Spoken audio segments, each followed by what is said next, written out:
A warm welcome to everyone joining us here today, lovers of architecture, history, graphic design, and sculpture. I'm Barbaralee Diamonstein-Spielvogel, the chair of the Historic Landmarks Preservation Center and the New York City Landmark 60 Alliance, a group of dedicated individuals and organizations who are committed to informing the public about the past, present, and the future of our city. Our warmest thanks for today's program to Senior Pastor Jared Stahler, to the Diamond Zuckerberg Foundation, the Art and Architecture Conservancy at St. Peter's, and to all of you who have joined us here today to commemorate the remarkable lives and work of three notable New Yorkers, designers Massimo and Lella Vignelli and sculptor Louise Nevelson. For those who asked, today's Zoom program is being recorded and the video will be made available within 1 week through the Diamonstein-Spielvogel Video Archives, a part of the David Rubenstein Rare Book and Manuscript Library at Duke University. Apparently, it is also available by clicking YouTube. We will begin today's program with Pastor Stahler. I would like him to give us a brief history of the church and its mission. Both Vignellis and Louise Nevelson came to be associated with St. Peter's Church and had a very significant role in creating this new and unusual church. The first portion of our program will be dedicated to the work of Massimo and Lella Vignelli. When that portion is completed, we will have today the unusual circumstance of a second dedication, honoring sculptor Louise Nevelson, all three of whom are honored for their role enhancing St. Peter's Church. This is our first doubleheader, Medallion, so hope you will stay tuned as we navigate the rich and complex history of three remarkable individuals, their lives, their work, and how they came to have a significant role at St. Peter's Church.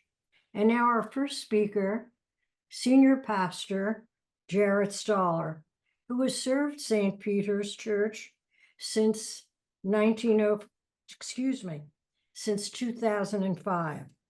He's devoted to the use of the arts in liturgy as a form of mission and ministry, and is a founding member of the Faith and Public Policy Roundtable. He is a chair of the Partnership of Faith in New York City and a frequent presenter at ecumenical conferences and events. A graduate of Yale and Oberlin, he studied at both the Yale Divinity School and the Yale Institute of Sacred Music. Thank you for your participation today. Pastor Stahler, why don't we begin with some small explanation for those among us who do not understand what a jazz ministry means. Now, we had a wonderful interlude with some of your great performers from east to west. I wonder if you can start with explaining that. Absolutely, Barbaralee. Thank you. And thanks to everybody for joining this.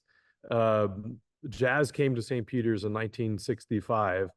And even before this building was constructed, with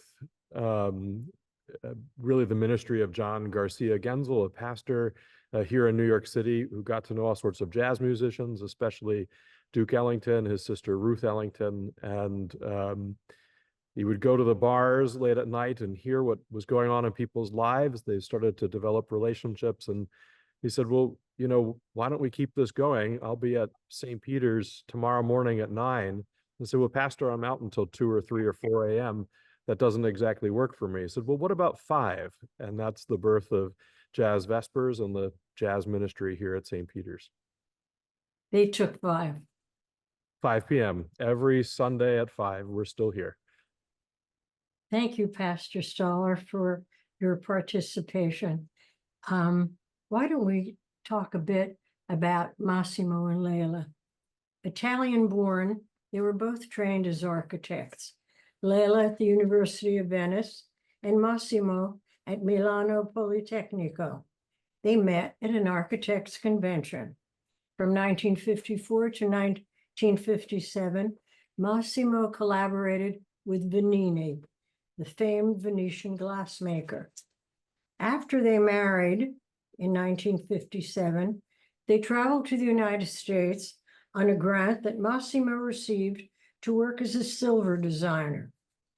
In 1958, Lella returned to attend the architecture program at MIT, and she then worked as an interior designer in Chicago for Skidmore, Owings and Merrill until 1959. And then the Vignellis returned to Italy, where Lella completed her doctorate. And by 1960, they had decided to work together and form the Vignelli Studio of Architecture and Design in Milan. It was the beginning of a partnership that would last 50 years. Although the Vignelli Studio attracted first-rate clients in Italy, including tire maker Pirelli, business machine manufacturer Olivetti, and the publishing house of Petronelli, among other very well-known Italian brands. And Michael Bierut will either confirm or deny what I am saying when it is his turn to speak. But they had some of the most admired brands at the time, but they chose to move back to the United States when in 1965, Massimo co-founded Unimark with offices in New York, Milan, and San Francisco. Later that year, they moved to New York City, where Massimo served as vice president and worldwide design director, while Lella organized and managed the interior design section. In 1971, they founded Vignelli Associates with Massimo as president and Lella as CEO. 7 years later, they established Vignelli Designs with Lella as president and Massimo as CEO. Both entities really describe their work in a rather succinct way, but they brought the spirit of Italian design and the all-pervasive elegance of the Vignelli touch to the United States. As designers, they promoted the principles of the modernist movement: strength, simplicity, elegance, and most of all, functionality. Using simple geometric forms, excuse me, their projects included furniture, tableware, jewelry, even watches. The 1972 New York City subway map and clothing. In addition, their commitment to the public realm, to the public life of New York City, their new home, was demonstrated by their interest in many aspects, no matter how small, of the New York City environment, and their interest in engaging through design with that environment. That interest included their generous, very generous willingness to take on pro bono work for the public good. During my service as a commissioner at the New York City Landmarks Commission, I created and developed a signage project to help remediate a recurring landmark problem. Very many numerous violations of testimony that absorbed much too much of the time of the commission. And there was always the familiar excuse, I had no idea this was a landmark district. I had no idea I live in a landmark house. And rather than challenging that veracity, I thought it was our obligation to make it very clear that they were in that district. And as a non-doodler, and many hours till 11:30 at night, I was doodling signage programs and realized the idea was good, but the execution was more important. And I called on my good friend Massimo if he could help me decide how these signs should look. And of course he could. And it made what was a torturous task almost a really pleasant one, because among other things, he was great fun to work with.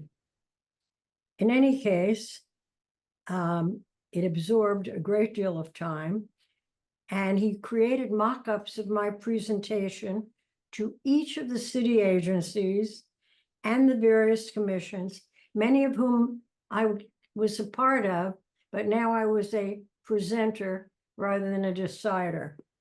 Who said a decider was a better idea? From which approval was necessary from all of these commissions and agencies to create and install street signs that would indicate historic districts.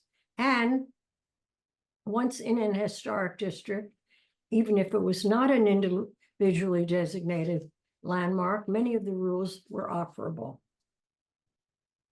Well, the signs were reviewed in the Department of Transportation, and then they were reviewed by each and every one of those commissions. The Landmarks Commission, what was then later called the Public Design Commission, and it became a multi-year collaboration until Ross Sandler, the then Transportation Commissioner, looked on it, the entire project, that this could be a good idea. Here we are in New York City. Who was going to pay for it?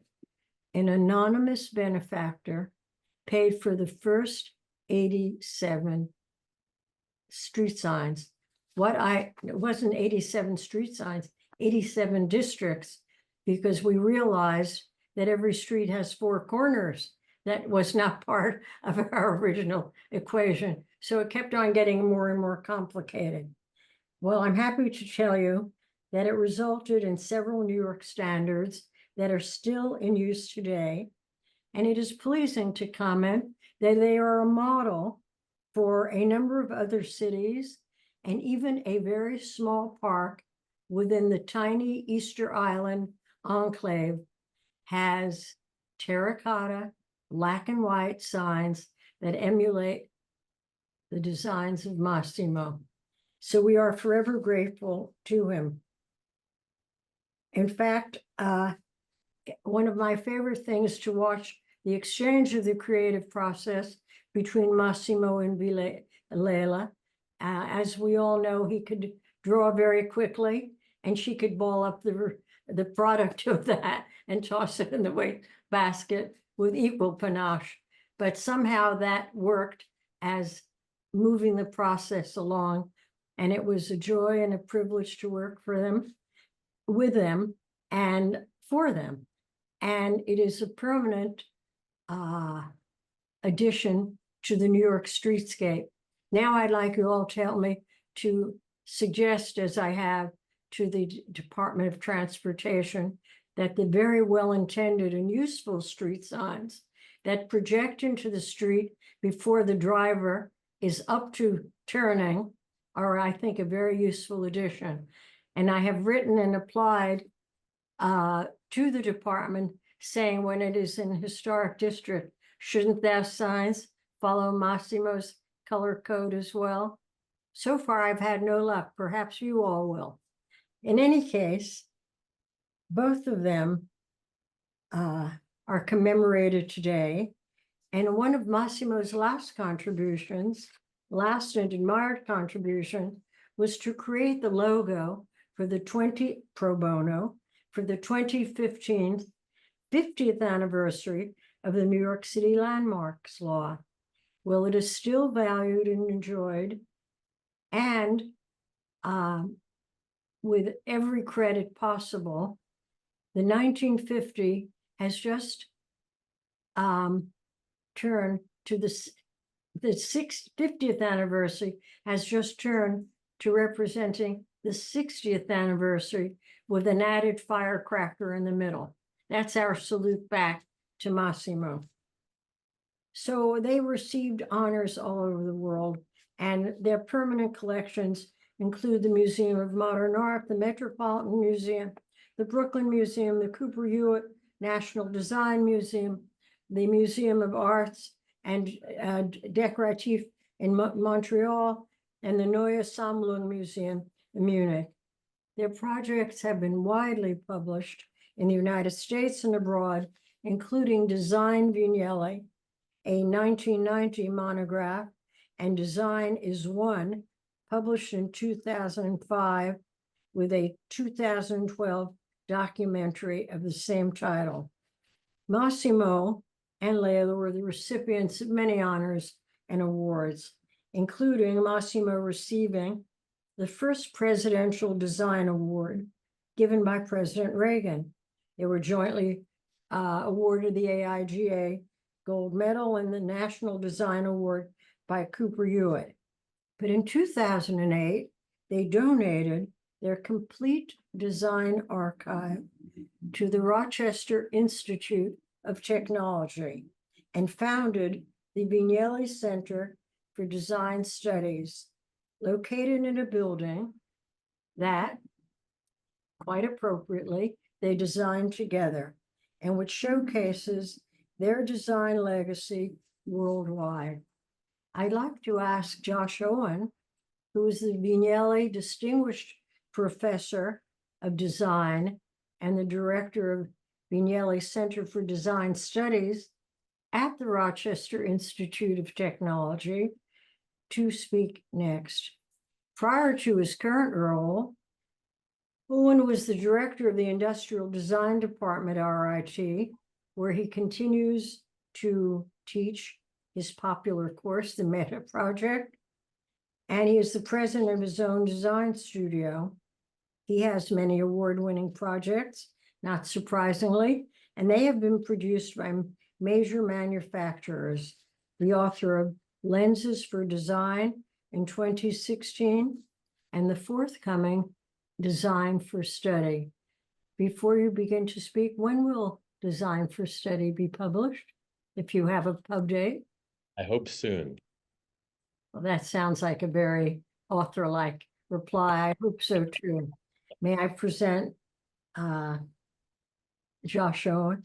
Could you begin, please, by describing, how would you describe the legacy of Massimo and Lella Vignelli, please? Well, first, thank you so much, Barbaralee, for the invitation to be here. And it's wonderful to be among such accomplished Vignelli friends. The legacy that we house in the Vignelli Center for Design Studies is, like most of Lella and Massimo's work, visionary. It's visionary in the sense that they planned for their legacy to remain an effective set of teaching tools for the future of design and for the betterment of our world. To do that was an exceptionally complex exercise that required a great deal of planning, of which they were expert. And to sit here in a nearly 20,000 square foot facility that they designed, the bookcase in the background was a hand sketch of Massimo's, and to be able to tell you all that we continue to use their legacy as a benchmark for design excellence is a great privilege. So we enact the Vignelli's lessons We don't sit here in a shrine to the Vignellis. We sit here in a great location of discourse that looks deeply at the Vignellis' legacy and uses it to forward an agenda for a better world by design.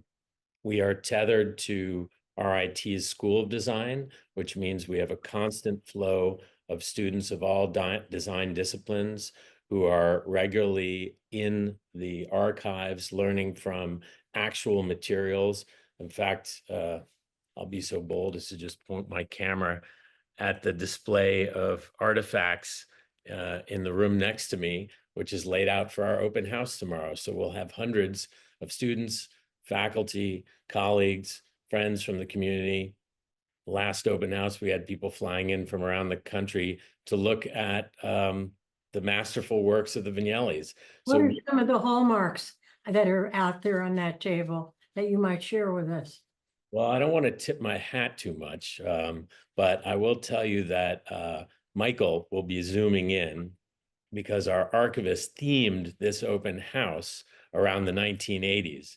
And Michael Bierut quickly wrote to me after seeing our advertisement, and he said, I am the 1980s in the Vignellis. Indeed he was, is. Yes. So Michael will be zooming in, and we will be talking about some of his contributions that are out there on that table to talk about how he was part of the Vignelli family and advanced their work together. So in short, characteristics would you say set apart Massimo and Lella from other designers? How could you immediately see this was a Vignelli? The Vignelli's work focused on clarity and communication. And while Massimo would claim that he had a big ego, I think in many ways the work was without ego because of its clarity and its consistency and its pragmatism and its beauty for all those reasons. And as an educator and as one who is here to forward that agenda, design for a better world, I can say that it stands apart for that clarity and that efficacy. Do you share their devotion to all things Black? Aside from their mystery and its mystery, their mystery and elegance, what was Blackness? Why was it so significant? Well, I mean, it's clear and it's concise, and it delivers with a very, very sharp contrast. That's one answer. How would you describe the role of the Institute in the field of design? Is it impactful? And if so, in what regard? Well, I mean, RIT is known for its design education globally. And I think that we attract some of the best students of design. With the center in our midst, we are a kind of beacon for design education. And, we have a regular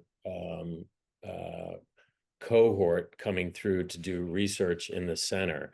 So I think as a result of the positioning of RIT and its alignment with the Vignelli Center, we make ourselves vital in the discourse of design history and design futures. Is there anything you'd care to add? Yeah, I have just a short email from Massimo that I thought I would share. That's okay. So I pulled this up. It's from May 16th, 2012. And this came shortly after I sent over a example of a course that we had done learning from the archives. And Massimo said, "Dear Josh, you made my day. I am so happy to see the dream of the archive purpose finally coming to fruition. You should really be commended for guiding the students to be inspired by the designs left in the archive.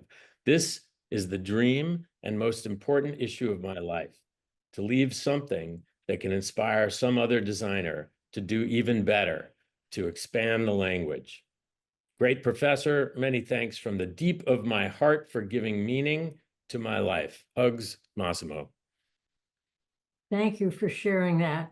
It was pure Massimo. Yeah, Thank you for being with us today, Josh. pleasure. Thank you for having me. Our next speaker, Jan Conradi, joined Rowan University in 2009, having taught at SUNY Fredonia and Ball State University, Indiana. Her book, Lella and Massimo Vignelli, Two Lives, One Vision, a perfect title, was published by the RIT Press in 2014, and her previous book, Unimark International, The Design of Business and the Business of Design, in 2010. She's the author of many articles on design history and education, and has been a guest lecturer and visiting design critic at the Rochester Institute of Technology, of course. How did you first become interested in the work of the Vignellis? I was a graduate student at Iowa State studying for graphic design and knowing I wanted to teach it someday. And when it came time to work on a thesis project, I wanted to do something related to design history, stumbled across the idea of Unimark, and was ignorant enough, foolish enough to jump into something that was way bigger than what I really was capable of handling at the time. But it led me into wonderful experiences, because one of the things that I did was travel from Iowa on spring break to go to New York City, made an appointment to meet with Massimo at the 10th Avenue office, and that was life-changing. It turns out, and when Massimo touches you, you end up connected to so many others. And he was so inspirational because I run out of adjectives: elegant and appropriate and relevant and consistent and disciplined. I looked back at interview notes that I took from that interview in 1988, and I looked at conversations that we had in 20, 30 years later, and he knew what he wanted in the world of design. He knew how he wanted design to be about living and not just about consuming, about making the world a better place. And he surrounded himself with incredible people who worked to do exactly that and to share and expand that vision. And of course, Lella, very much a part of it, and very much an amazing woman who not only was the designer, but was in charge of everything else. You couldn't help but to be inspired by them. Well, they were involved in so many diverse projects. Which did you think was the most lasting design, and which the most unusual design? Oh, God. Excuse me. That's a tough one. Because there's so many amazing things across such a breadth of. Why don't you name several of them, please? What's that? Why don't you name several of them, please? Well, certainly the work that Massimo did along with Bob Norda at Unimark in terms of substantially upgrading the signage and communication system for the New York subway, the New York Transit Authority, was, something that thousands of people use daily. I think that the work for the National Park Services in terms of developing the unigrid that became the standard and still is the standard that's used in all of the publications across the country. In terms of graphics, those are two that are hugely important. I'm sure Michael has others that he would mention. I think St. Peter's is definitely one to think about, because one of the things that they really aimed for was quality work that was timeless as it could possibly be. And I think the functionality and the adaptability of the work they did for the interiors at St. Peter's, and the consistency of thinking of everything from the robes to the, celebratory icons, to the seating, to the organ pipes. I mean, they left no detail unthought. So I think those are three that I would mention as being particularly impactful. Well, surely are characteristic of them. Was there a special role that Lella played? And not only her regard for beauty and functionality, but she was both an architect and a very elegant woman, and in the most minimalist way without being excessive. She That's was like a reverse definition of minimalism.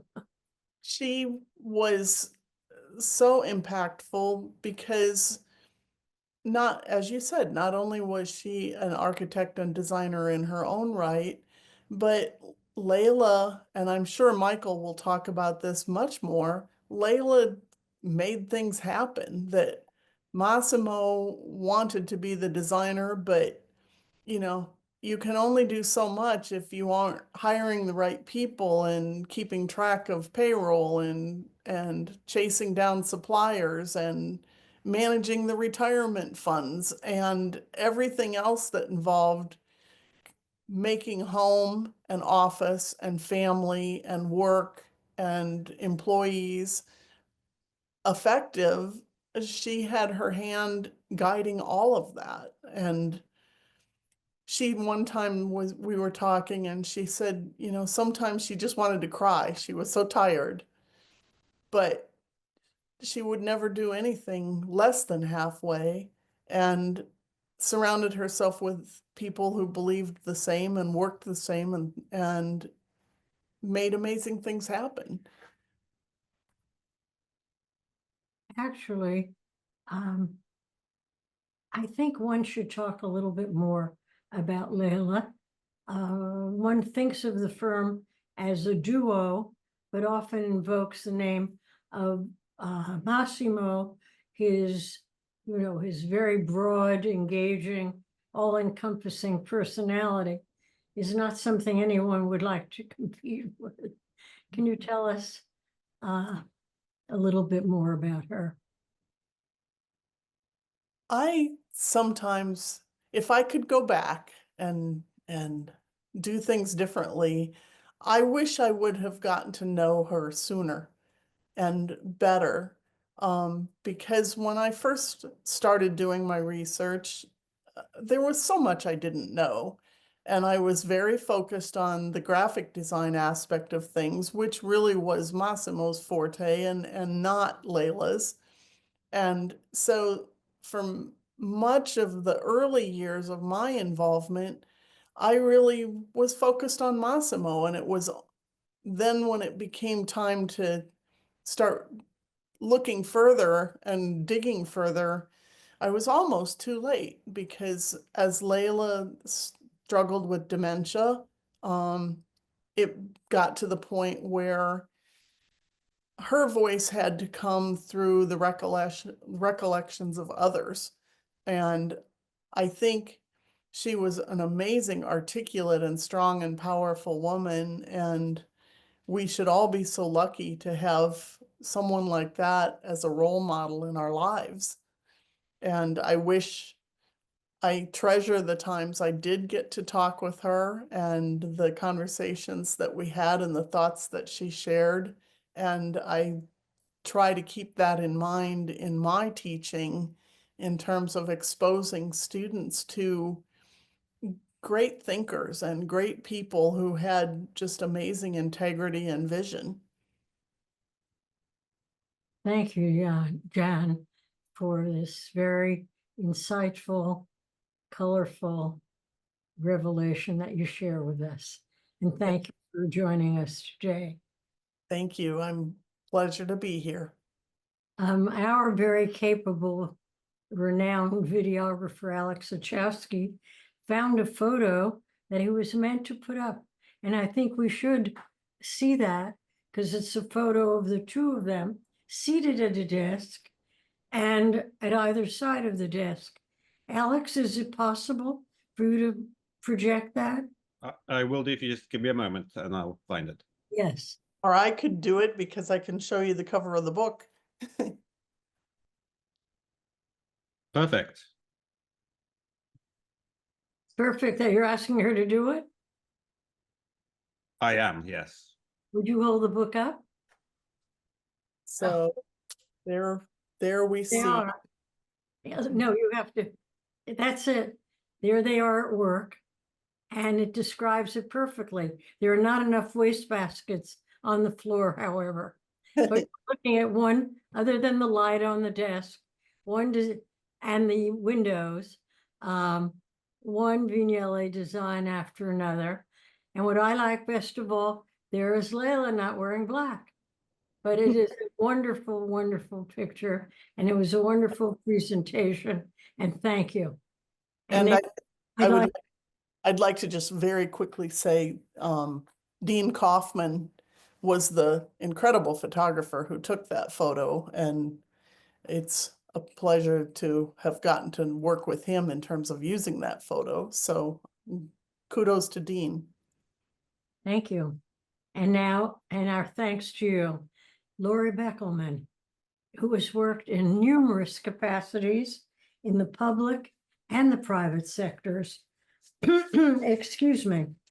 She was director of the new building program for the Museum of Arts and Design, the deputy director for special projects for the Guggenheim, vice president of the World Monuments Fund, chair of the New York City Landmarks Preservation Commission during Mayor David Dinkins' administration, executive director of the New York Landmarks Conservancy, and currently she is an advisor to civic, cultural, and preservation organizations and has some very interesting projects in store and involved with the excellent not-for-profit New York Community Trust.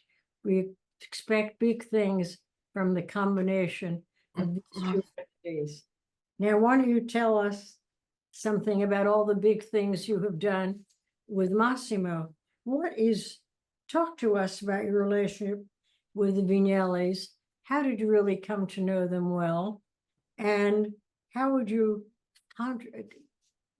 characterize their contribution to New York? Barbaralee, thank you so much for inviting me to be part of this discussion today. I had the privilege of getting to know them because of you. And it's all because of you that I really did have this remarkable relationship. And you introduced me to them when I first got involved in preservation. And then when I had the privilege of working at the New York Landmarks Conservancy, where you served on the board, and also then when you served on the Landmarks Preservation Commission, I believe you may have been the longest standing commissioner on the commission. And the work that you did, you made everything much more public than it ever had been. And I'm to talk about Massimo. I understand, but it's not only about Massimo, it's also Lella, because any work that I did also included Lella. And so that when you mentioned to Jan, I always felt that they had, I realized when you asked me to think about them, I have never met a couple that was as prolific as they were together, and that they are fully, what I realized, because as I've been very privileged in every single job I've ever had, that they had the most fully integrated life of design. No matter what they did, it was about design. No matter what if they traveled, it was about design. If they wanted to purchase some silverware, they couldn't find it, so they designed it. They couldn't find the furniture, so they designed it. He designed men's clothing, as you know. She designed the women's clothing, including her jewelry, as you mentioned. And so for me, I felt that even when I was somebody's assistant, Kent Barwick's assistant at the Municipal Art Society, meeting Massimo at the Architectural League, which probably Michael Bierut can also talk about, the impact he had. And I would say that I watched it from the sidelines many times, watching him mentor, appreciate people within the design community. And I would say that so many times when I was there with him, with Lella, and they were entertaining, it was the architects and the designers that were around. I think that my impression was that they thought those were the most interesting people in the world. And that's how they truly lived the most fulfilling life. And when you think about it, over 50, I think it's at least 50 years that they worked together and had a partnership and a relationship together. And what did you learn from? I learned true discipline, functionality, the idea that less is more in everything, clarity, and determination.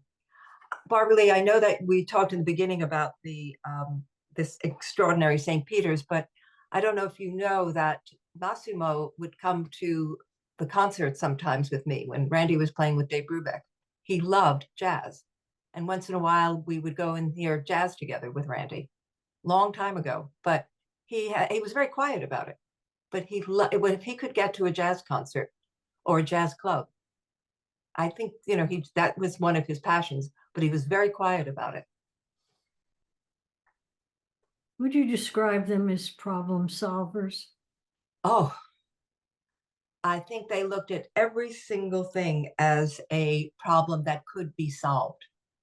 That they integrated this, I'd say, in every single thing that they did, including when I think about the Vignelli Center, and I got to work actually helping them raise money. Jeffrey Osborne had asked me, another dear friend who has passed away, and asked me if I would consider helping them. I could never say no to either Lella or Massimo. And I would say that no matter what they did, whether it was an exhibition or a product design or a graphic, when you think about what they've done in the public, it's been mentioned before, transportation, National Park Service, etc., they did it better than anyone. And it was always about clarity. And they, as you said, they'd work she would work into late night.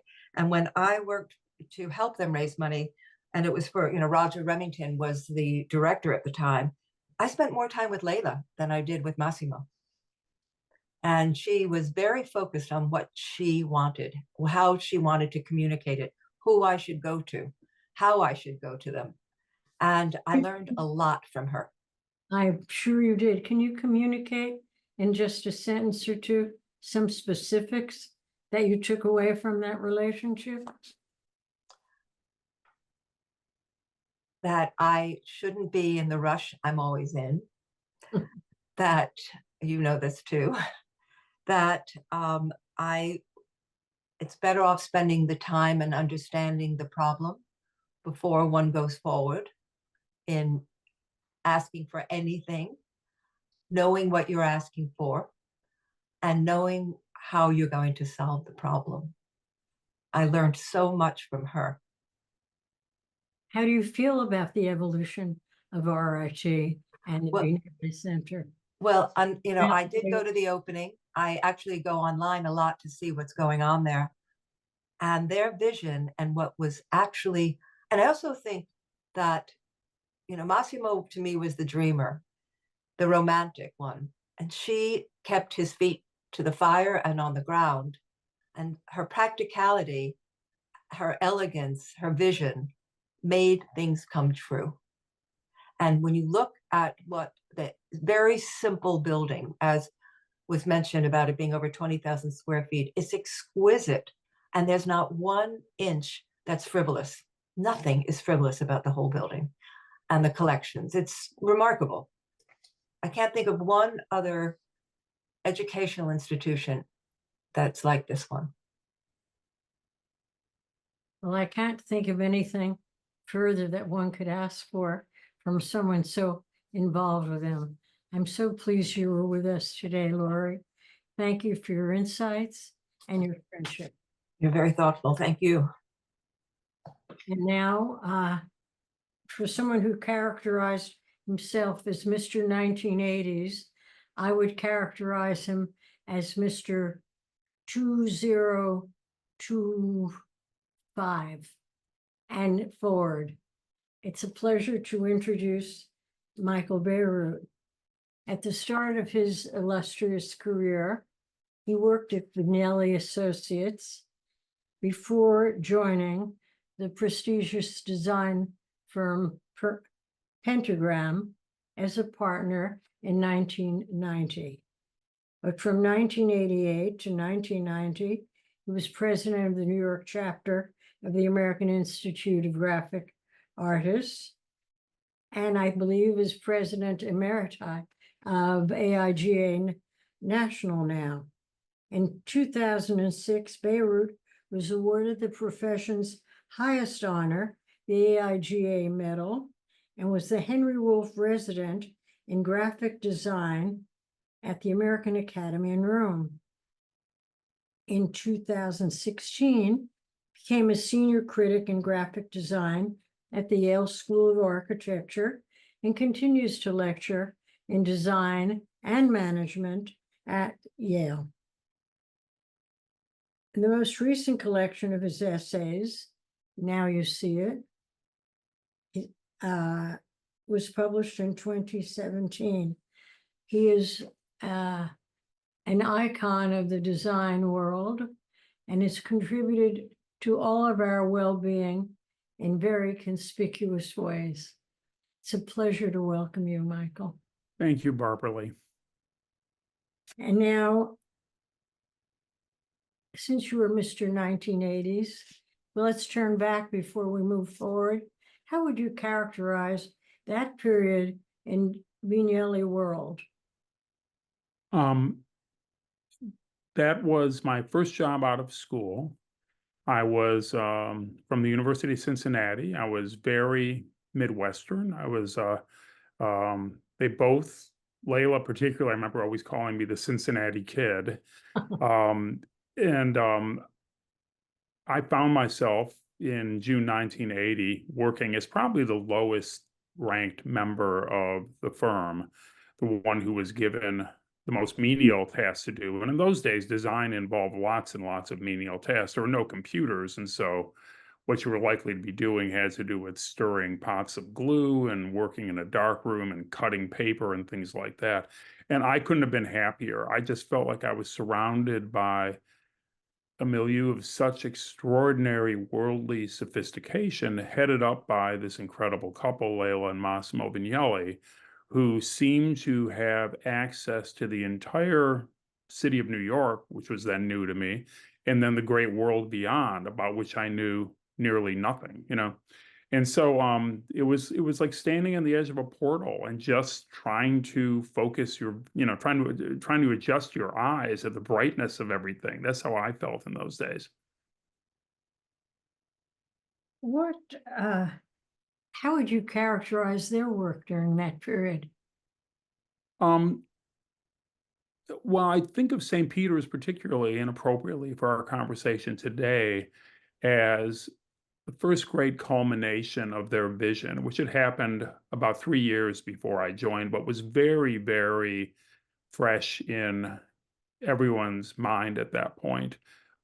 Because there, as others have already said, starting with Pastor Jared, you know, they managed to design you know, both the graphic design, but also all the implements that are used during services, the furniture, the interior design, the fabric on the pews. It was really an act of total design, and you know, Massimo and Lella have both said many times, design is one, the title of Jan's book. But they also would say, if you can design one thing, you can design anything.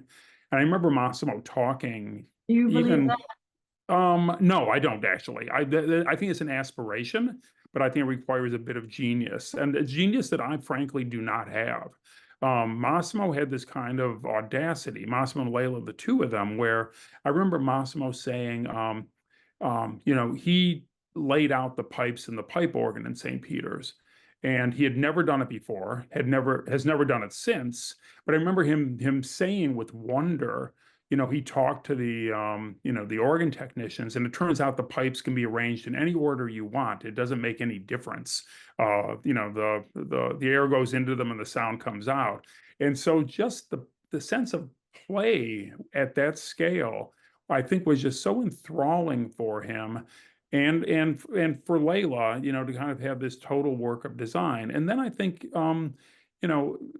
they were both entering at that point their 50s, I think, in terms of age. And so they were no longer seen as, young Turks. They were kind of not quite eminences Greece either, but somewhere in between.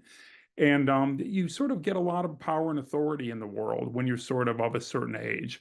And I think they started really in the 80s enjoying that. So we have this amazing blend of small nonprofit clients, favorite clients that Massimo would work with over and over again, particularly from the world of architecture, but then also big commissions from, places like IBM, let's say, where, they had achieved a degree of credibility that I think an office they had opened as a respite in a way from the big corporate setting that Unimark had become in the 60s and going into the 70s.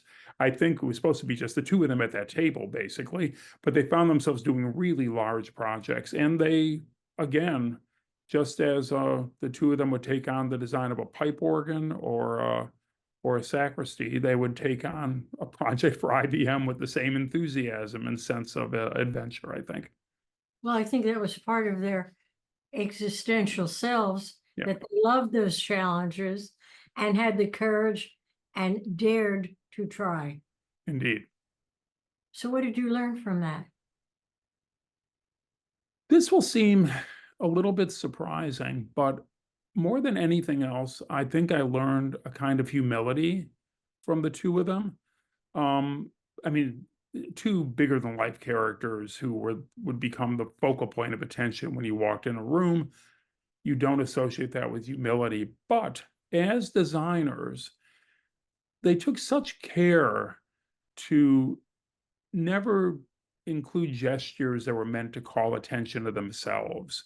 They just wanted, if it was a book designed by Massimo, they just wanted, he would just want you to see the pictures, read the words, have this effortless flow, not do anything, quote unquote, interesting from a design point of view that would impede your ability just to get the experience that the author had intended.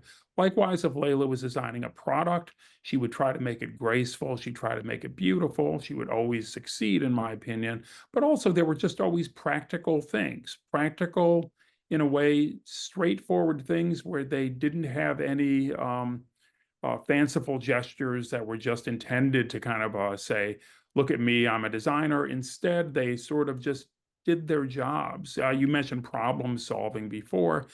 They were problem solvers, but they did it with such elegant style and wit without ever sort of like, calling attention to their own authorship above any point where it would be appropriate. So I think I sort of like, I came in as someone right out of school, dying to just like over design every single thing I could get within 20 feet of. And as I went along, I learned not just less is more, but less can be truer, less can be better, less can actually expose the soul of a thing you're designing, as well as your own soul, and connect with people a little bit more directly. Why did you leave their firm? It was the best job I ever could have asked for. you know, towards the end, they were very indulgent towards me. I more or less could do whatever I wanted. You know, I had independence on a lot of projects, but they were so baffled when I sort of told them I was leaving, and I sort of said, I feel like I'm living at home with my mom and dad, and you guys have permitted me to have my own apartment over the garage with my own entrance and my own key. I can come and go as I please. But still, if you know your mom and dad are sleeping a few feet away, there's just certain things you're not going to do in that apartment. And I said, I think it's time to grow up and move out. And Massimo, in his very characteristic way, furrowed his brow and said, what, how old are you? And I said, 33. And he said, same age as Jesus when he was crucified. And so, talk about humility. And of course, you know, if he's my spiritual father, that makes him God himself. So you can kind of like carry that analogy through any way you want. But I think he understood that it would be a rite of passage for me and anyone else. And in fact, had been for the two of them. They always didn't hesitate to move on from one opportunity to the next if they thought it represented a moment of growth. I was thinking about the most flamboyant things that Massimo would do. And actually, it's a very simple one. He would fish around for his red cotton hand-rolled hanky, very hard to come by any place on earth by the time he grew up. And I knew another man who liked those little hankies. They weren't so little, and asked, where did he ever find them? And he said, I'll tell you the truth. My mother sends them to me. Yeah. Do you like that one? Yeah, I do. I do. And I never forgot it. But as you can tell, we all have great, great affection for them as persons and great admiration for their work and the work they have left for us to emulate, derive, and move forward. And you are one of the foremost movers of that ethos. And we thank you not only for being here today, but for the brilliant contribution you have made to the field. So Well, thank you, Barbaralee. And keep on doing whatever you're doing. I will. Thank you very much. And now that is really the end of part one of our two-part day. And we are going to turn to our next subject. And before we do, I will give you the procedure. We have these beautiful cultural medallions, terracotta, black and white, and the terracotta color in Pantone must be the exact color that Massimo chose, because we considered for quite a long time what color should these signs be, and decided on what might fit into the cityscape.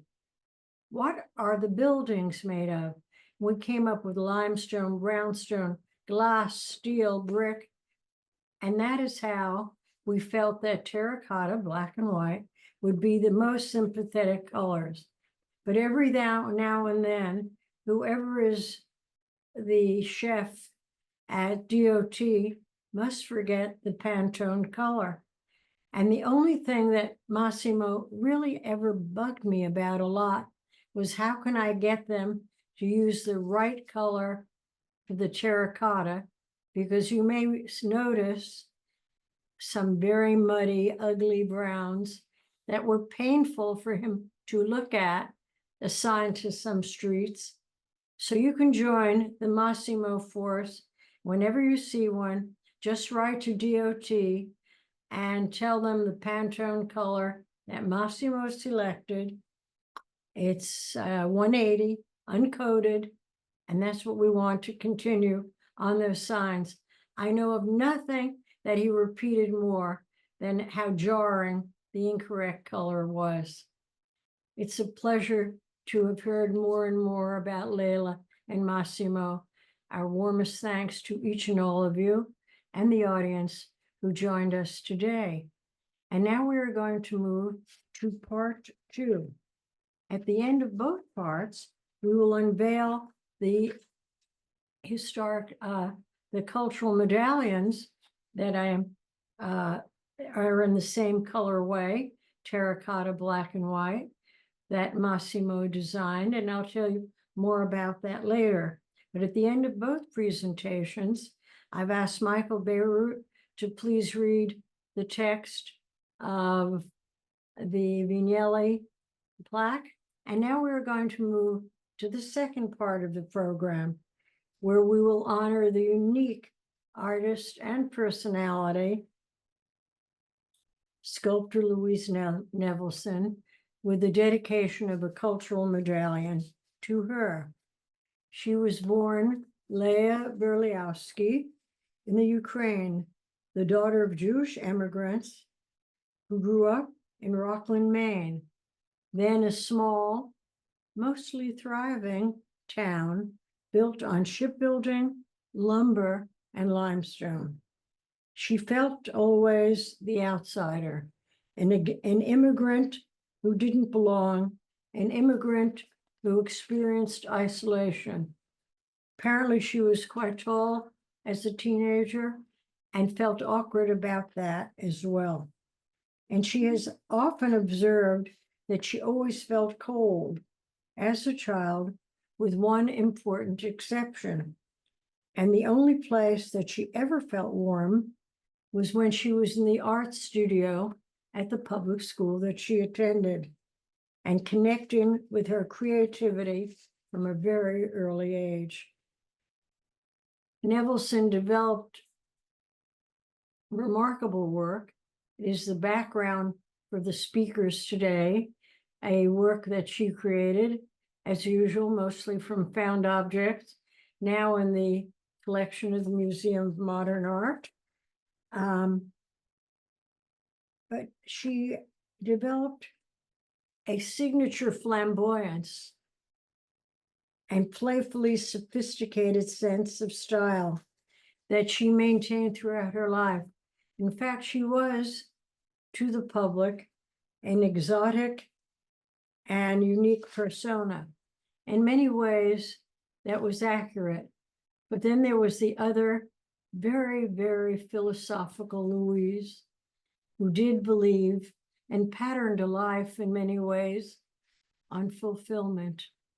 And to her, fulfillment was creating her work, at least I think. She would walk around town, and especially in the evenings after a long, hard day at work, if she was going out, she would wear very long coats.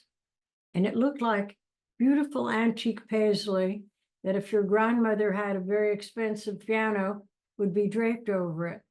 And actually they were those. It was that fabric, that was the exterior. But close to her body and hidden from public view, from the top, the collar to the ankle, was either sable in one coat.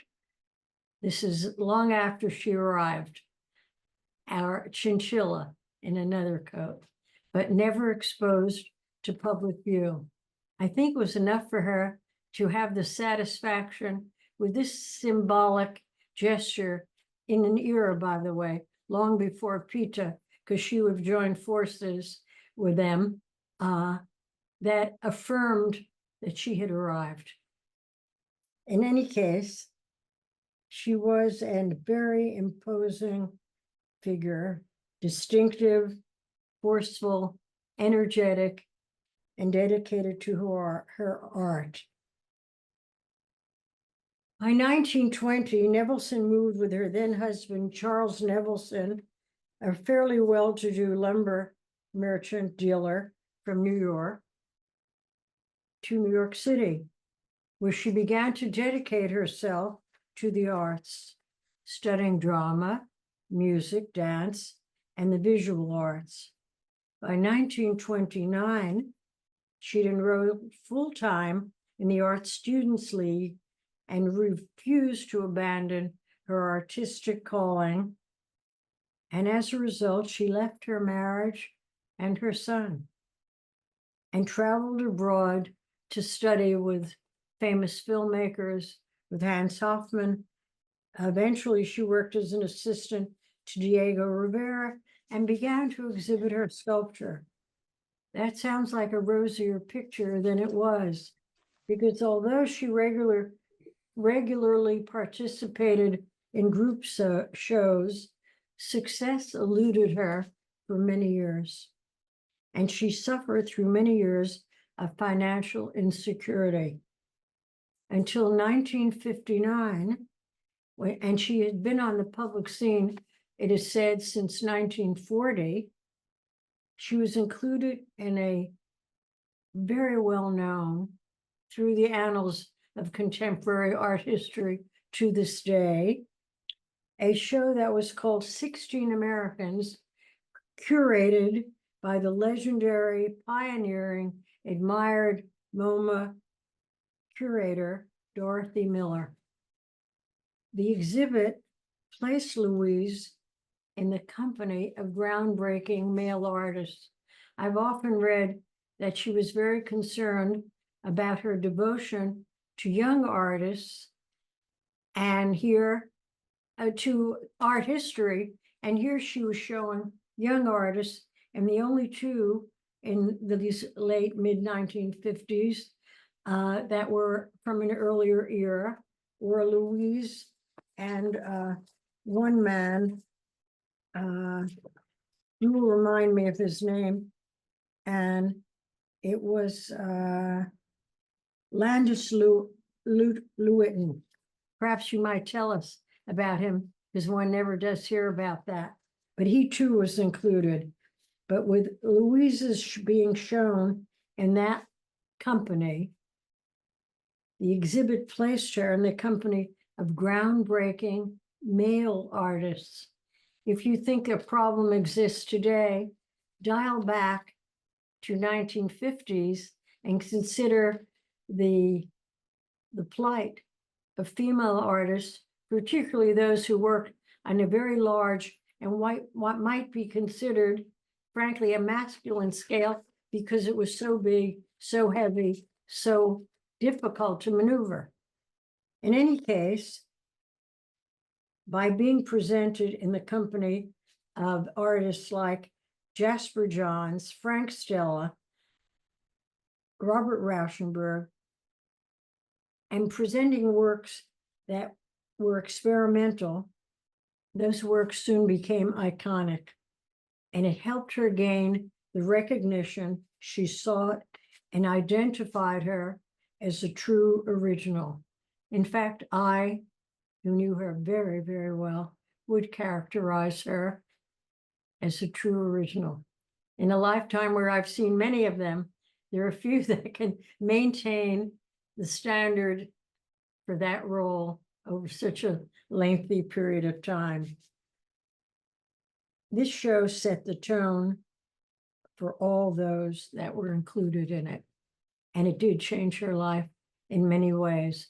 Interestingly enough, as much as she was attracted to Black, because she thought it contained every color, the work that was shown at MoMA was white.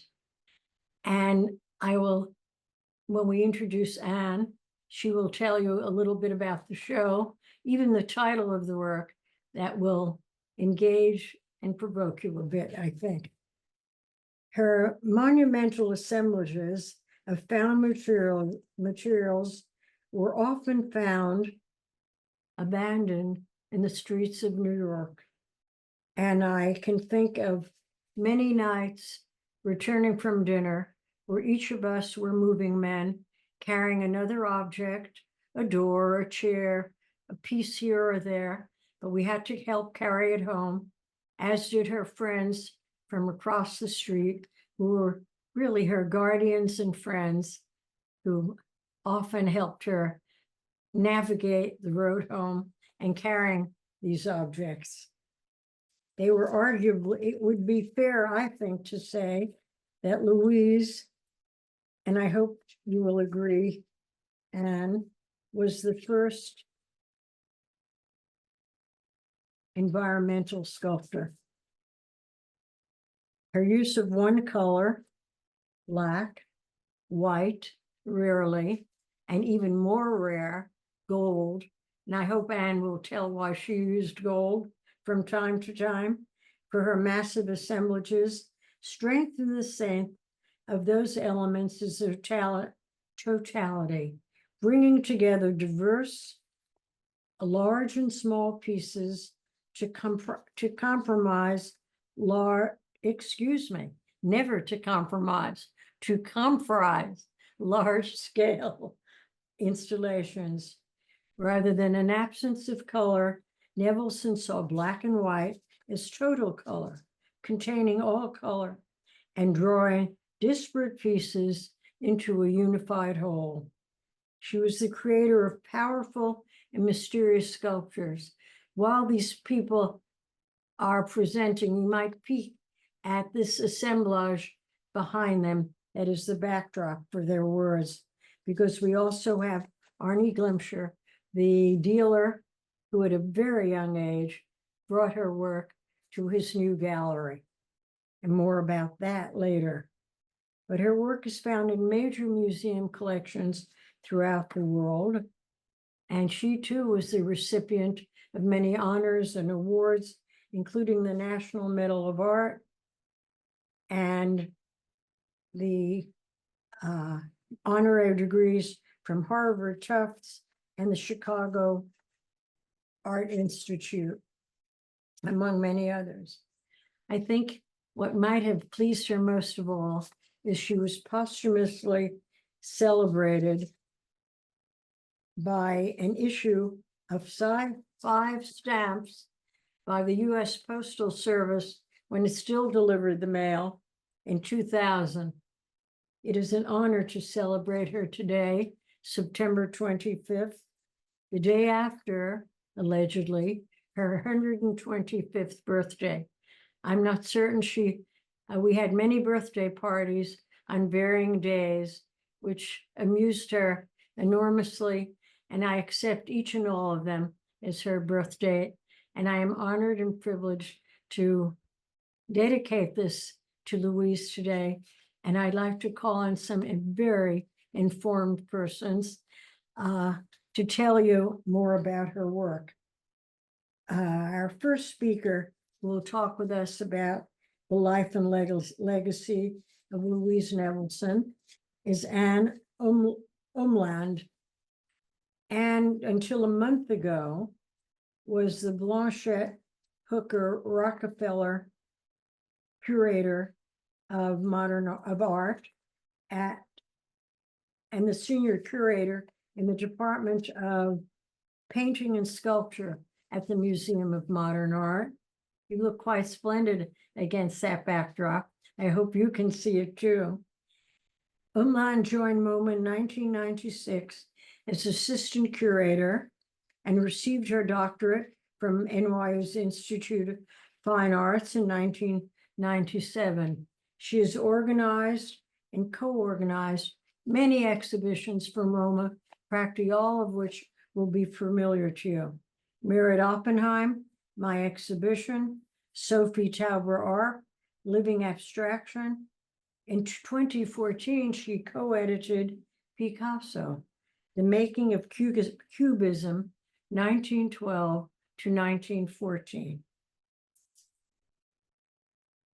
It was MoMA's first digital-only publication, which emphasizes collaborative scholarship between art historians, curators, and conservators. She is a member of the Nevelson Chapel Arts Committee, and we're privileged to have you join us here today. Welcome, Anne.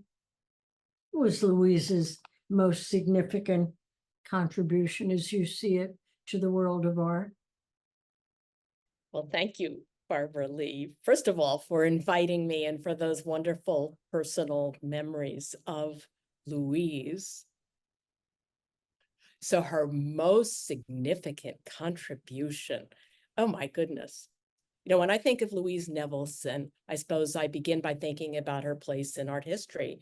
And I think she is one of the great sculptors to emerge in the 1950s to be associated with abstract expressionism. That's her place in the narrative, so to speak, who holds her own with names like David Smith or Mark Rothko or Barnett Newman.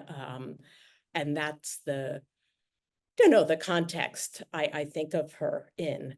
And then, of course, goes on to do something like completely different that none of them did, right? Was to create these monumental, monochromatic, architecturally scaled wall works, and then, as you mentioned, enveloping environmental installations.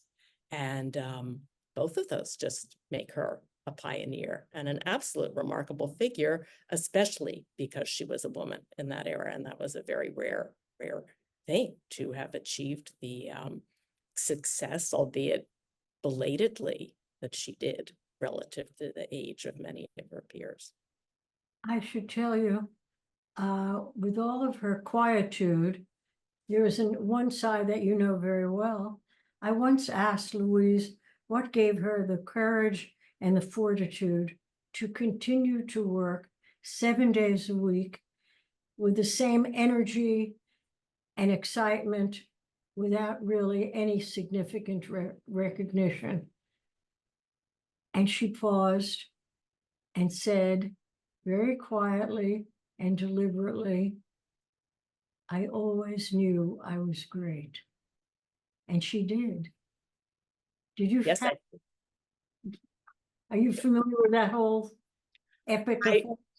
I'm not familiar with that particular anecdote other than through you, but I have read something that she said that stuck with me along the same lines, which was someone had asked her if she resented or felt badly about having been ignored for so many years.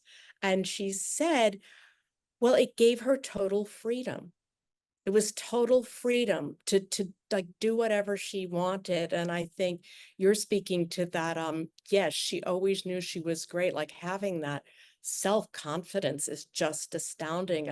So many artists will say the hardest thing if no one's looking and you don't have an audience is to get out of bed and keep making the work. So when you look at how she did that for And you who are so familiar with her work, how would you describe it? How would you describe, well, I have luckily a detail of it right behind me. So I think the words I used before, she was an assemblage artist. She made works that were additive, that were constructed, that were sculptures that were accumulated, sometimes improvisationally, often improvisationally, I think, from multiple parts of things that she found. That I'm also imagining in the 40s, she didn't have a lot of money, right? So there's that, how to make the beauty out of the everyday. And that at the point where she decided, when you're looking at the wall behind me, you can see, this is only a fragment of the piece called Big Black. I think it measures over 10 feet high and almost 12 feet wide. So her works are literally monumental. They have a very, you sense yourself in the presence of something grand when you're in front of them. I think they inspire both awe and intimacy because they're all these pieces that you can recognize that she puts together, and then I think gives some of their mystery back to them by the decision to paint her sculptures in a single color, in this case, her beloved black, if I can use the word beloved for it. Yeah. I think that, so after you, sorry. Why do No. you think Dorothy Miller included her in that exhibition? Yeah, isn't that Particularly, it is interesting, isn't it? It is interesting, and I wish I had an archival, some tidbit trail to really know, but I do know, as you do, I'm sure, is that Dorothy Miller was out looking all the time.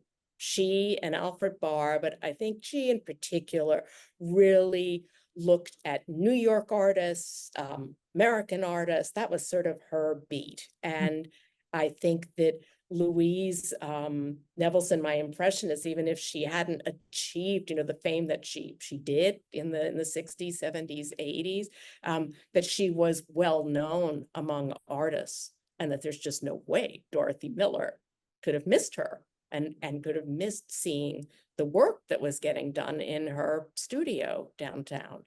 And I think it is, as you said, 16 Americans, the show in which Miller included Louise Nevelson. I suppose one thing you could say is, well, why didn't she include Louise Nevelson in one of the earlier American shows, since that was the 5th? What prompted that particular moment? But to give Louise that room to create, you mentioned before, so what Louise Nevelson created for 16 Americans was really a large sculptural environment. The title was, I gather, somewhat ironic. It was called Dawn's Wedding Feast, because I have read, I'm sure you could tell me better, Louise had no particular love for marriage or No, I was not her marital counselor. yes, no, but anyway, so But, she, I agree with you. The irony was not accidental. yeah. And the use of the word dawn was not accidental as well. You're familiar with the book Dawns and Dusk. That is one of the quite interesting descriptions of her life out together with her assistant for so many years. Yes, yes. And of course, the color, because we're not looking at that environment, it was not painted all black. It was painted, every element was painted white. And I wish I could have walked inside it. It just looked phenomenal. So it had all the elements, I gather, could be associated in some way or another with a wedding ceremony. So the walls were And her own marital circumstance. which at the time was, she was not married. Yes. No, she had left her. She left her husband and left her child. Yeah. So, yes. Extraordinary. So it's an imaginary, yes, a staging through sculptural surrogates of this ritual or rite made, yes, both familiar and very, very strange, I would have to think. And in that show, as you noted, people like Robert Rauschenberg and Jasper Johns and Frank Stella, all decades younger than Louise Nevelson, were included. But she is, I think, the first to do a sculptural environment as part of the American series. I'd have to double check that. I think so.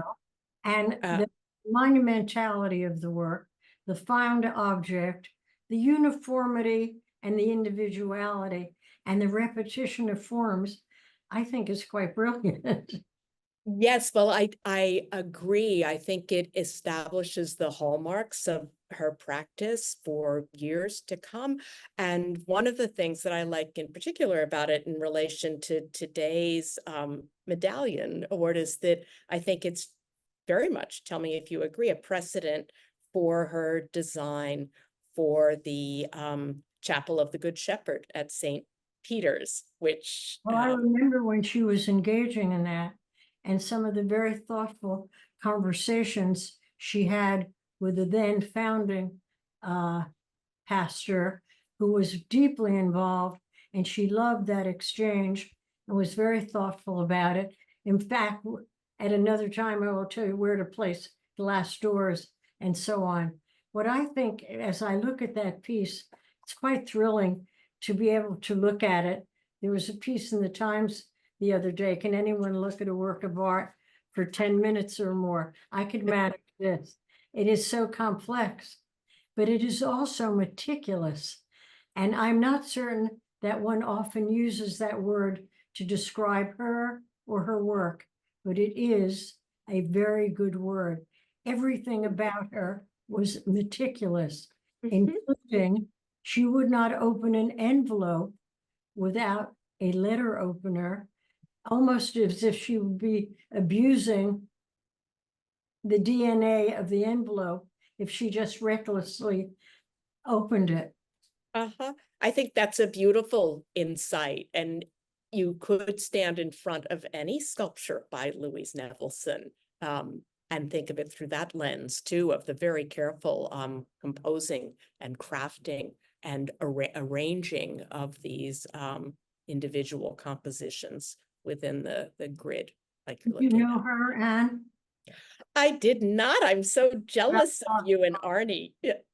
Well, Arne really, really knew her, and you'll hear more about it in a moment. What does her work, before I say thank you and adieu for the moment, how would you characterize it? How would I characterize it?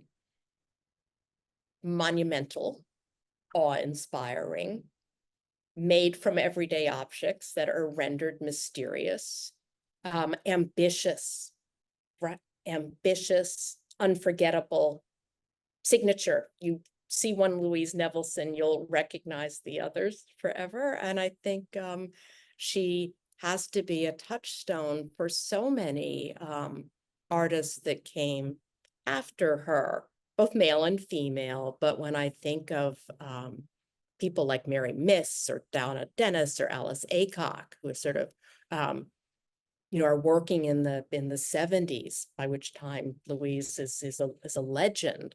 Or if you zoom forward to someone like the British sculptor Rachel Whiteread, do you know her?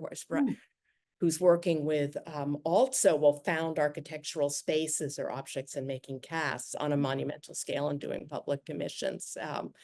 Like the legacy that Louise left behind in that sense is profound.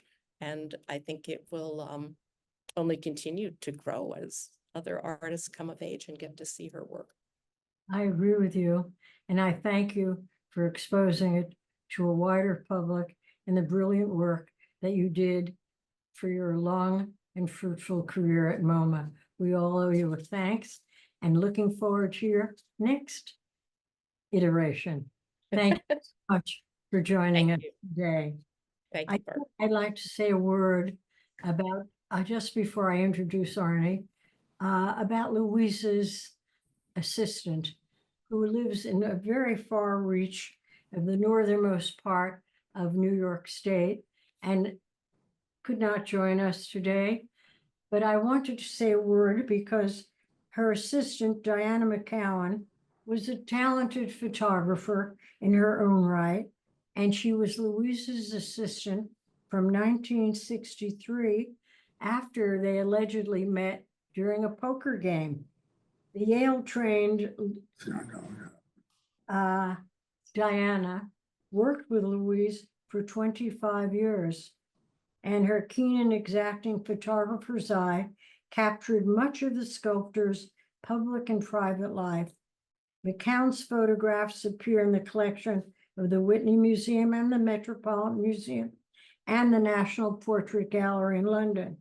Her book, not surprisingly, Dawns and Dusks, Conversations with Louise Nevelson, was published in 1976, and her 1982 film, Louise Nevelson, Geometry Plus Magic, was recently remastered and shown at the Whitney Museum. It is really a pleasure to recognize her long-term contribution to the work of Louise, and I did not want that to pass. But I'd like to introduce now the person with the longest term history with Louise, who in many ways made our awareness possible. Arne Glimcher started Pace Gallery in Boston in 1960. It's hard to believe, Arne, 65 years of gallerydom. But he lost money showing the work of his professors, according to what I have read, until he daringly landed a show of Louise Nevelson's work. I have to digress for a moment. Part of the myth, and there are many that surround her, each bigger and better. Were you really once a dance instructor? It was a summer job, teaching at Arthur Murray's. Where did you do that and what did you teach? I taught Latin dancing. It was a time when we all went dancing every weekend, and How wonderful. yes, So that's really true. Ergo, really true. Mambo Kings, but we'll get there in a moment. That exhibit of bringing Louise to New York at a low point in her career, as I recall. How did you hear of her? Where did you have the courage, the nerve, the innocence to go about this? How did you meet her? Well, I knew her work from the Museum of Modern Art. I was living in Boston. I was an art student, but I used to come to New York weekends to see what was in the galleries. And so I was very aware at a young age of her work. And I love, first time I saw it, I was amazed at it. So I'll make a confession here on a public medium. When I first saw her sculpture, I just glanced at the title, Sky Cathedral, and I glanced at the name of the artist. And I said, oh, Louise Nevelson. Wow, that's the artist who made this. And for maybe 2 or 3 years in my youth, I assumed she was a man. It seemed so architectural, so enormous, so the antithesis of what we all grew up thinking women would make. And so that was a great revelation that Louise was a woman, not Louis. And so I think I knew of the work since it was installed at MOMA. So how did you approach her? My gallery was very young. In Boston. And in Boston. And I was very friendly with her dealer, Martha Jackson, at the time. So I approached Martha Jackson first, not thinking I could ever contact the deity, Louise Nevelson. And Martha was very excited about the idea. She said, I think Louise will like it. The idea of showing out of New York City is interesting to her as well. So she then gave me Louise's number. I knew I had to pay courtesy to Martha. She was the dealer who had put so much into Louise. And one of the leading dealers at the time. She was the leading contemporary dealer at the time. And so I called Louise and I said, you don't know me, but I have this new gallery in Boston. I love your work. And if you would agree to let me make an exhibition of your work, I'll bring you to Boston. I'll put you up at the Ritz and I'll give a big party for you. So believe me, if I hadn't sold some pieces, I would never have been able to pay the bill at the Ritz or for the party. But it was very exciting that Nevelson was coming to Boston. And so I remember she came up, not with Martha, but with the director of the gallery at that time, Stephen Joy. And they came up, it was the end of March. It was a very sunny, beautiful day. And there was a click. I mean, we immediately sort of recognized each other that I was 21 years old. And this was a woman in her 60s. And somehow we liked each other immediately. By the time she left, she said to me, I'll eventually be in your gallery in New York. And at that moment, I almost didn't believe I have a gallery in New York. I was struggling to keep a gallery in Boston. So fortunately, I sold 5 pieces. It was very successful for both of us. However, the really interesting thing was that the Boston Museum didn't buy a piece. And collector at that time, and a very important collector of mine, who I guided at the beginning of his career, Stephen Payne, who became a trustee of the Boston Museum, offered to buy the one big wall that was in the exhibition.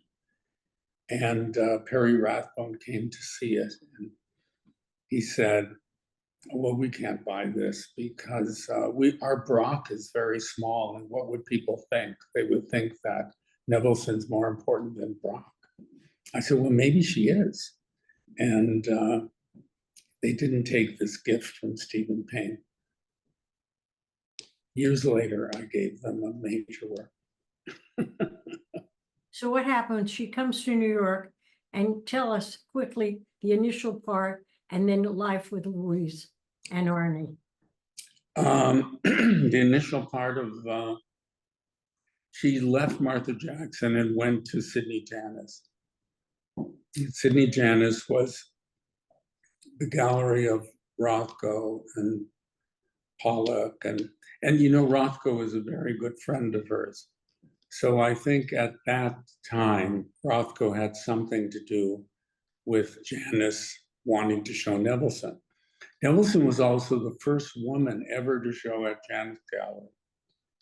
And it was not a compatible relationship. No, that had a sorry ending, didn't it? Had a very sorry ending and legal problems, and Nevelson was near suicide at that time. Now we developed our relationship. By that time we were very good friends.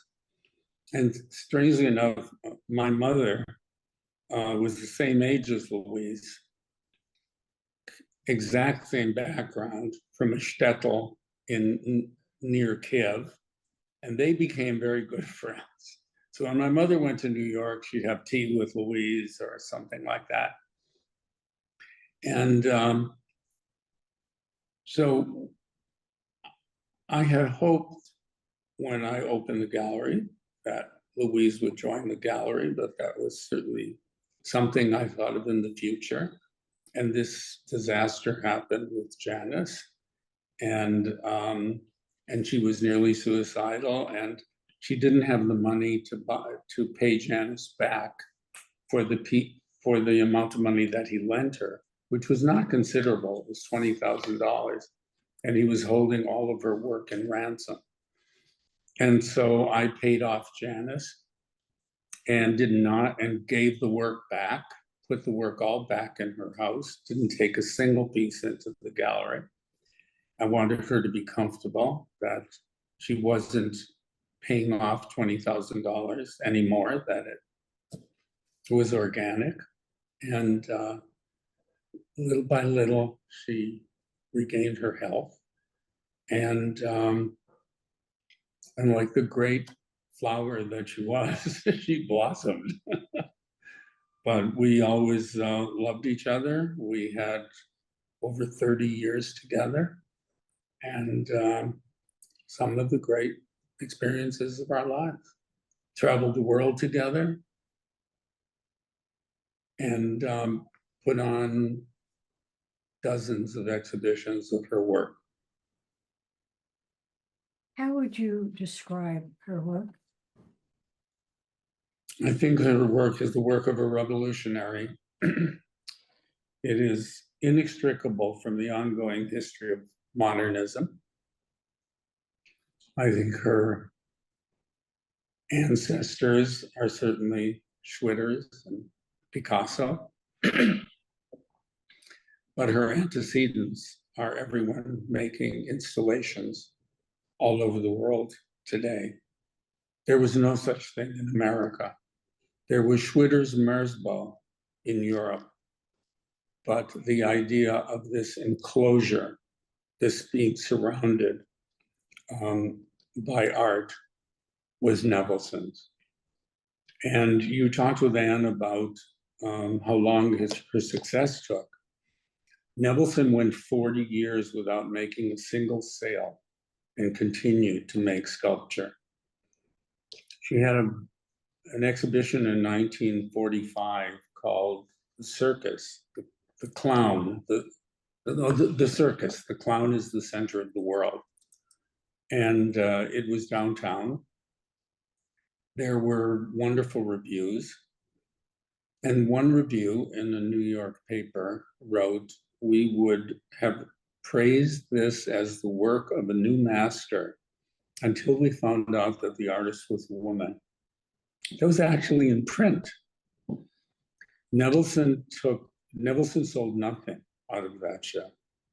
And she and her son, Mike, took all of the works back to her house in Kips Bay in the backyard and set them all on fire. Not a single piece remains, but wonderful photographs. And I said to her, how did you do it?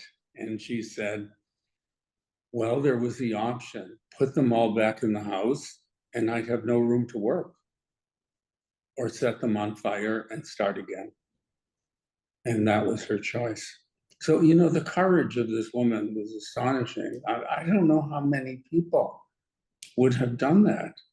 Even the greatest artists, gone on 40 years without selling anything, becoming a part of the community. She was certainly one of Rothko's best friends, and Gottlieb, and they were, and Barney Newman, and they were her. They were the people who helped her triumph, and they all became very, very famous. And Nevelson lingered, but she didn't linger. I mean, she worked constantly.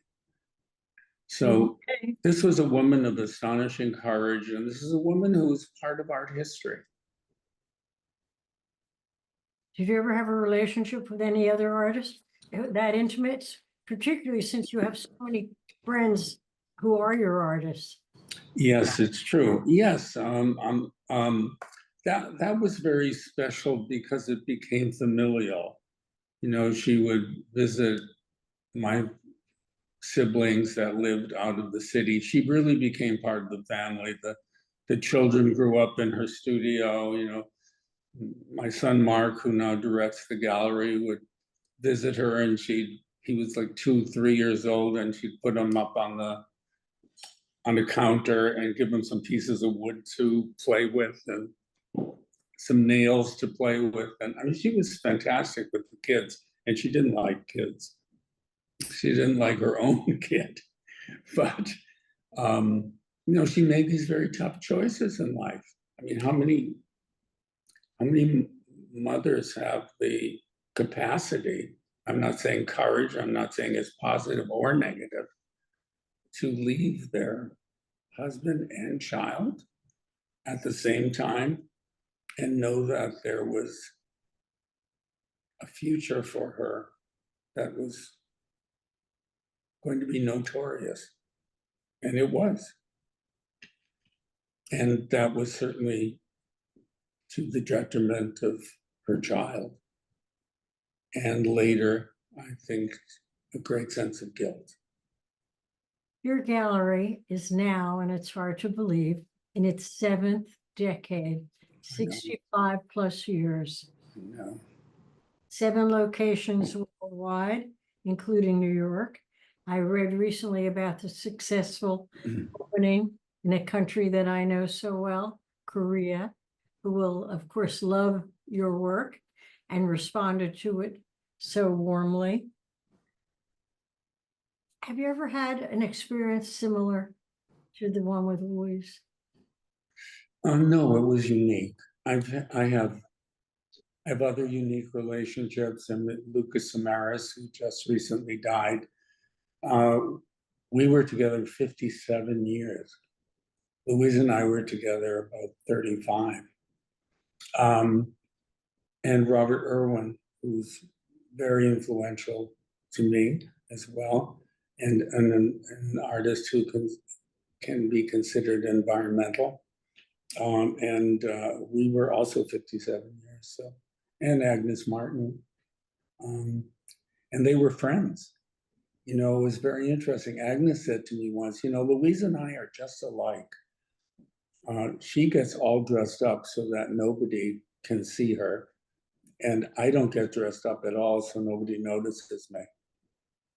I Oh, thought that was pretty interesting. And there was an occasion where she was being honored, where Martin was being honored, and Nevelson came. And that afternoon, I was at Louise's palace with Agnes, and Louise, who would load up on jewelry sometimes. Her concept of jewelry wasn't diamonds and rubies. It was pieces of wood and tin cans and things that had been Coke cans that she found in the street that had been pressed by trucks and cars, and she would gold leaf them and put them on a yarn around her neck. I mean, she was so inventive. those old beer cans. Beer Flat. cans. So she went to her jewelry and she picked out a necklace, much more conservative. Agnes never wore jewelry in her entire life. And she said to Agnes, you know, when you get dressed up in what Agnes called her formal, I think you have to wear a necklace. And she put a necklace around Agnes's neck, and Agnes just loved it. And she went to her ceremony with a necklace Louise gave her. So, you know, these were incredible characters. And there are wonderful people today, but there's nobody like that. And she was a huge influence on fashion. I mean, just think about what she did. She broke all the fashion rules, and then the fashion world adopted her as an icon. You know, she'd wear How do you she'd wear explain? what? No, workman's shirt over her, whatever you call those black lace strapless brassieres. With On a her head, you know, those strapless brassieres. She'd also wears a hat on her head, or blob shoes without lace. and then a sable coat. Mm-hmm. You know, the studio was cold, and she would wear a full-length sable coat to be hammering nails and painting things, and it was utilitarian for her. Now you're about to celebrate another for her 125th birthday, an exhibition at the gallery. What diverse works are you choosing to show? There'll be an exhibition of the last works, which will be quite surprising to people because some of them are incredibly minimalist and spectacularly beautiful, where she really lets the materials express themselves in a very different way. So that will be coming up next year. What was your early assessment of her work, and how and if it has changed? It hasn't really. You know, my first impression was environment. We call it now installation. But I thought it was so grand that she had such magnificent ideas, and the way her work encompassed the history of sculpture and architecture is still very interesting.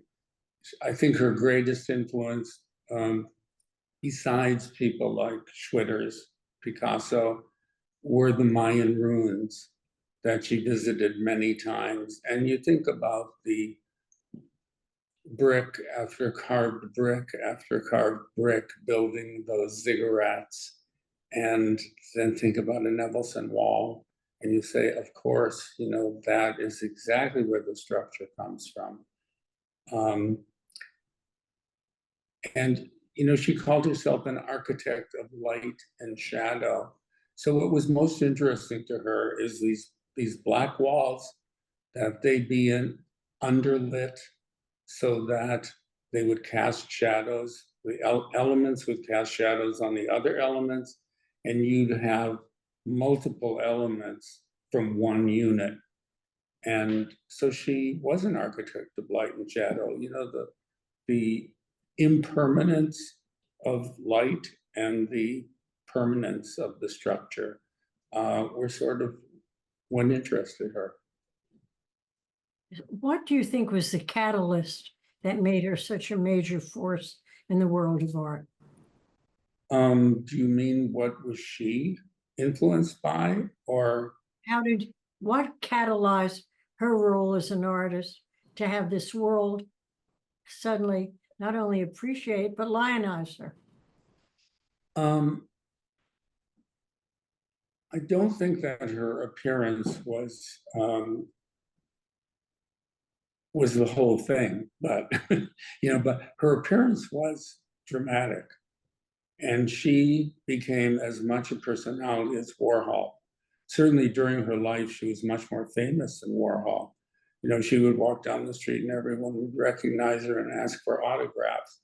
But the way Andy presented himself with that wig, and I think Nevelson presented herself as a kind of style icon, and people took notice of the person. But I think they took notice of the art first. But she and the sculpture became sort of one thing in the world. She was a famous person and treated like a movie star. And literary people and literary geniuses and theatrical people all wanted to meet her and all wanted to be with her.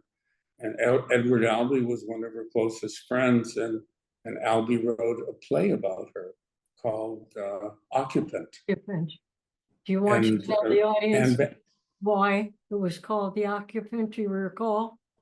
I do. When Nevelson was dying, and she was in the hospital, she didn't want anybody to know she was in the hospital, and she asked them to keep her name off of the plaque on the door that had everyone's name on it. And she said, just write Occupant. And Edward came to visit her during that period of time. We all did, you did. And, you know, we were all incredibly enriched by her as a person. I think she influenced all of our lives besides her art. She was like a seer. So, you know, I'm forever grateful because she's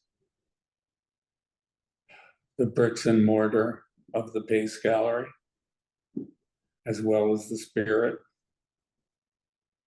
What a wonderful tribute. Now, I know you're working on a memoir. May it take you a long time to complete it, but I hope you have a lot of these details. Thank you so much for joining us today, Arne. And now I'm going to ask you to join Michael Bierut to read the text of the Louise Nevelson Cultural Medallion. And if Alex, our Lisowski, our distinguished, is showing you the exterior of St. Peter's Church on East 53rd Street in Lexington Avenue. That unfortunately, several years ago, there was the breaking of a water main on Lexington Avenue that seriously impacted the church. Every last bit of it has been restored. And with the permission of the Landmarks Commission, we could affix these two cultural medallions of two people who helped design every aspect of it. Please, Michael Bierut, would you read about Lella and Massimo? Yes, thanks, Barbaralee. The medallion reads as follows. Massimo Vignelli, January 10th, 1931 to May 27th, 2014. Lella, Elena Valle Vignelli, August 13th, 1934 to December 22nd, 2016.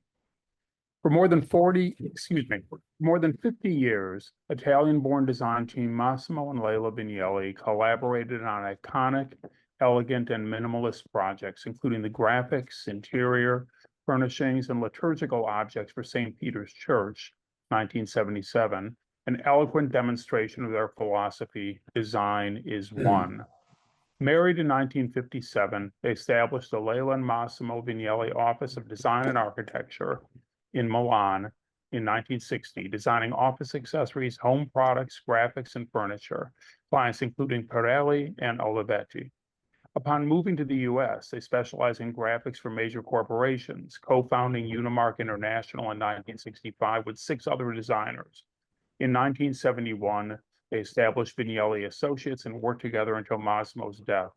The Vignelli's wide-ranging design projects included furniture, tableware, jewelry, watches, clothing, the 1972 New York City subway map, and 3 Historic Landmarks Preservation Center commissioned signage projects, historic district maps and markers, historic district street name signs, and in fact, this very cultural medallion upon which this inscription will be based.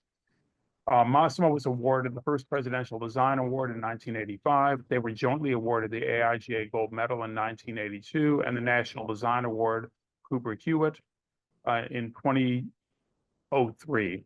In 2008, they donated their complete design archive to the Rochester Institute of Technology. It is located in a building they designed, the Vignelli Center for Design Studies, in 2010.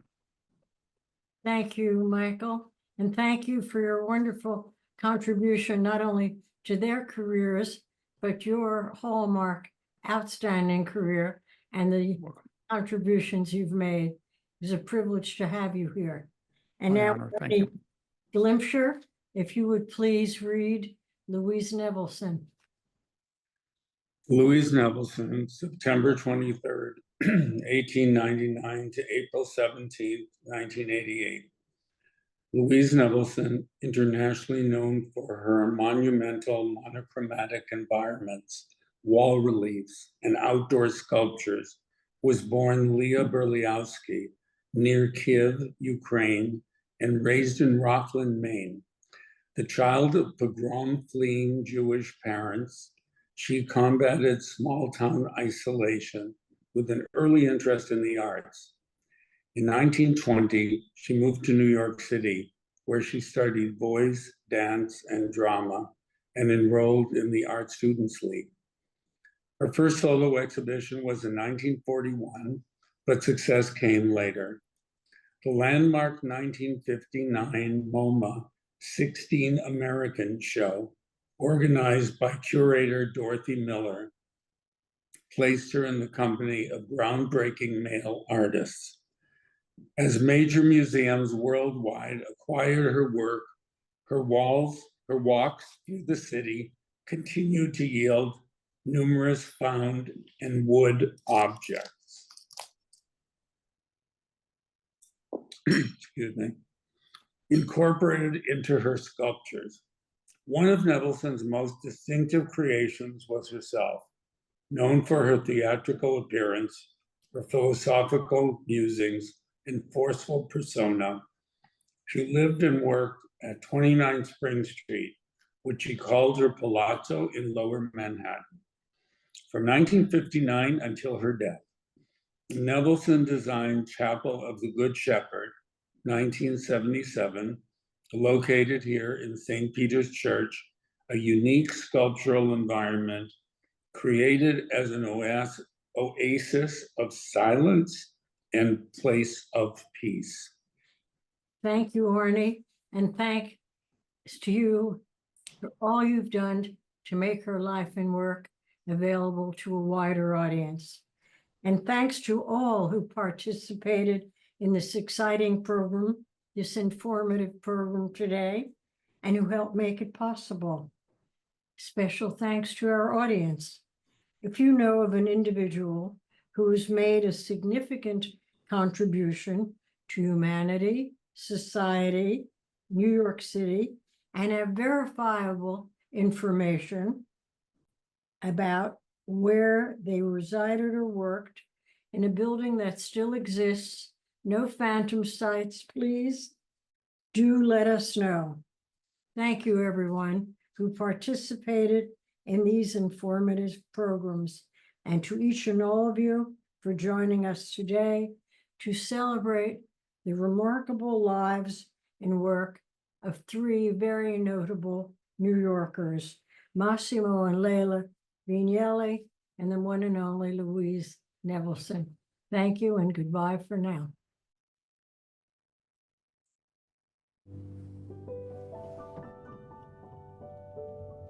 Thank you.